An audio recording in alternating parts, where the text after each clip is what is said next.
Ciao Raga! Musta Raga? Welcome sa inyong lahat. I am Chad and I will be your guide. Raga, importante ang content ng video na ito. Kaya makinig na maigi, unawaing mabuti at panoorin mo ang video hanggang dulo.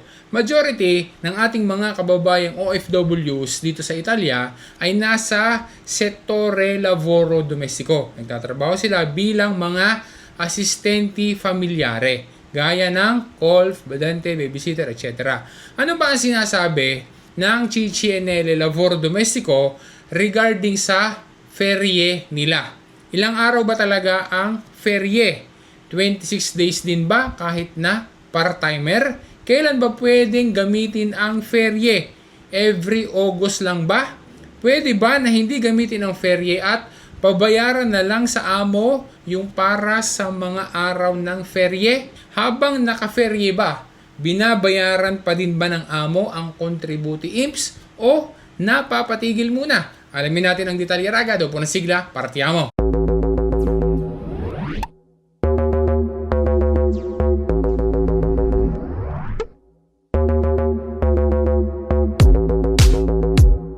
By the way Raga, bago tayong patuloy, baka hindi ka pa nakakagamit ng TapTap Send, i-share ko lang ito sa iyo. Mag-download ka lang sa phone mo ng TapTap Send app, either sa App Store o kaya naman ay sa Google Play. And then mag-sign up ka.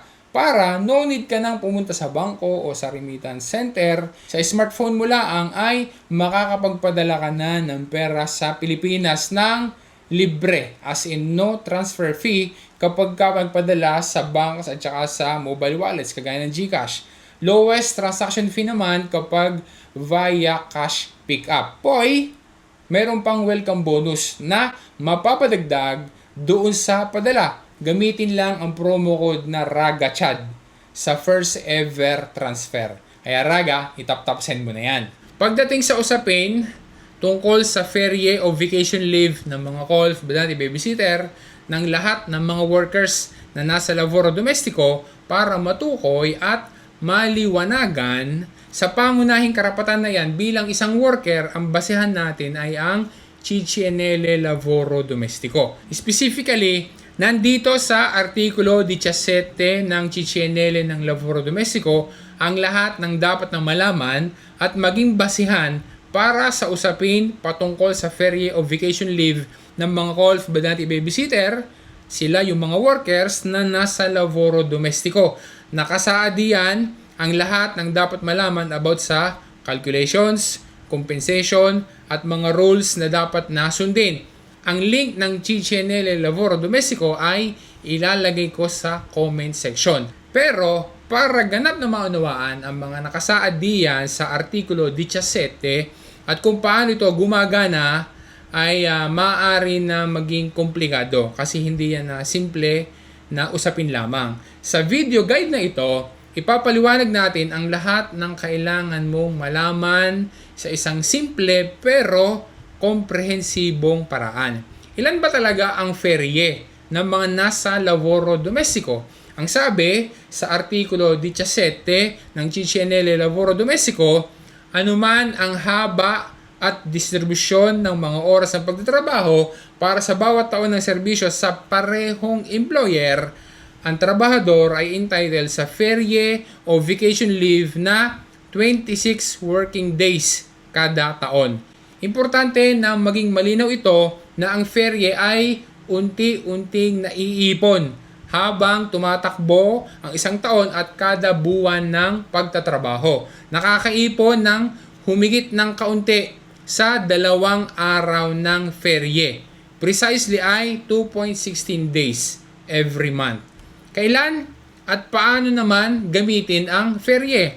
Ang amo ang mag-a-approve ng ferie. Pero dapat na ang amo ay i-take into consideration ang parehas na pangangailangan niya maging nung kanyang worker. Ideally, ang ferie ay isineset sa pagitan ng mga buwan na June hanggang September. Mapera na lang kung mayroong ibang schedule na napagkasunduan ang amo at ang worker. Disolito, kapag ka naka-ferie ang amo, kasabay din na naka-ferie ang worker niya. Generally, ang ferie ay tuloy-tuloy. Pero kung napagkasunduan ng amo at ng worker, maaaring hatiin ang ferye sa maximum na 2 periodi o 2 schedule kada taon. Ayon sa CCNL, ang ferye na naipon sa loob ng isang taon ay dapat na gamitin at least 2 weeks.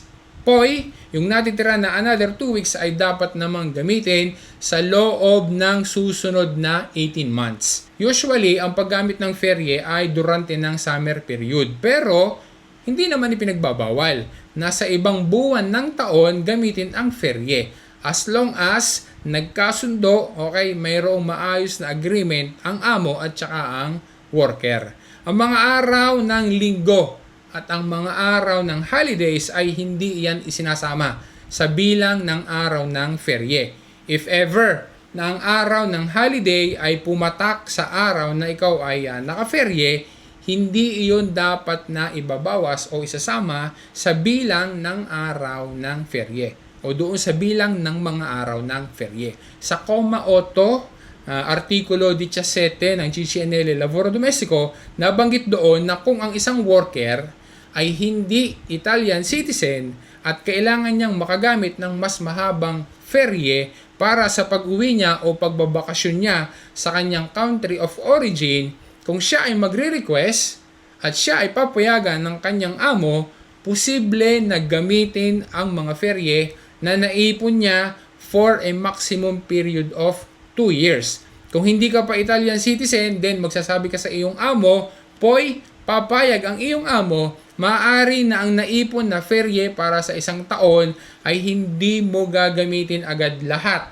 Poy, yung maiipon na ferye sa kasunod na taon ay gagamitin mo kasama yung natirang ferye para maging mas mahaba ang ferye kung ikaw ay uuwi sa iyong country of origin.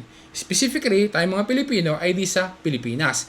Paano kung ayaw mo na gamitin ang ferye na naipon dahil ang gusto mo ay babayaran na lang iyon ng iyong amo para ikaw ay mayroong pera? Kaysa sa ikaw yung magbabakasyon pa, ay ayaw mo naman magbakasyon. Pwede gan na gawin yan.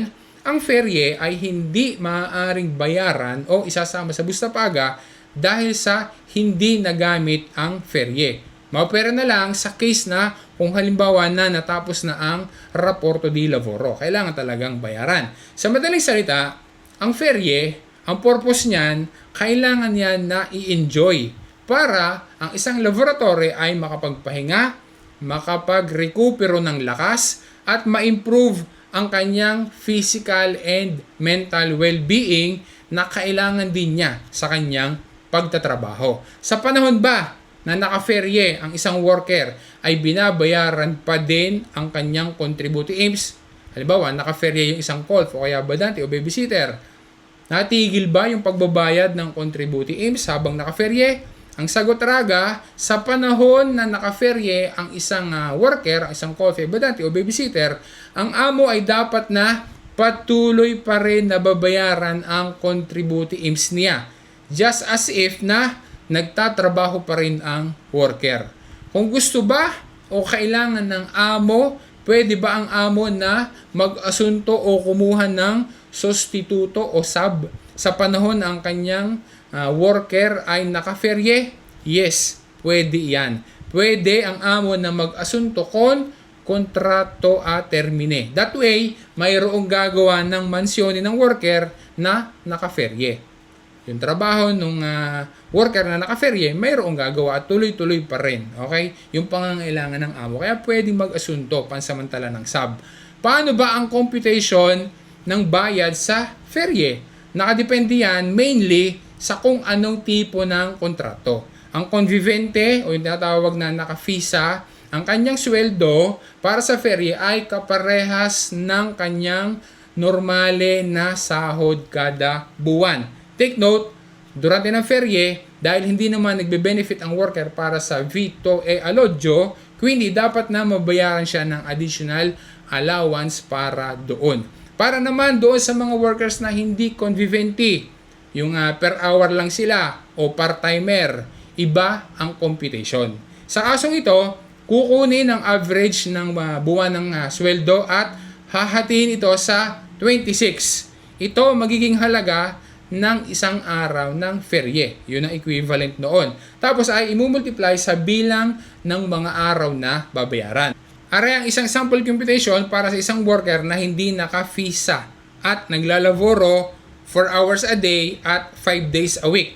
8 euros per hour at ginamit ang ferye ay 13 days. Are naman, kapag naka-visa, convivente naman ang worker na are, tapos ay 54 hours a week. Ang sweldo ay 1,000 euros kada buwan at ang ginamit na ferry ay 6 days. So yan yung mga example kung paano mag-compute. Mahalaga na maging malinaw kung may funsyon ang ferye ng mga nasa laboro domestiko para magkaroon ng maayos na working relationship sa pagitan ng amo at saka ng kanyang worker. Ang paggalang sa mga patakarang itinatag at nakasaad sa CCNL ay nangangahulugan ng pagprotekta sa karapatan ng mga workers, pati na din upang makaiwas sa maaaring maging problema at penalties para sa employer. Ayun Raga, sana naging malinaw sa iyo, nakatulong sa iyo ang info na pinag-usapan natin sa video na ito. Sana ma-share mo rin sa iba para sila man ay maging malinaw sa kanila ang kanilang karapatan. Lalo na yung mga nasa lavoro domestico ng mga kababayan natin dito sa Italia. Maraming salamat sa panonood mo. Maraming salamat sa pagsuporta mo. Once again, this is Chad and always remember, Chad will guide. Grazie raga, alla prossima!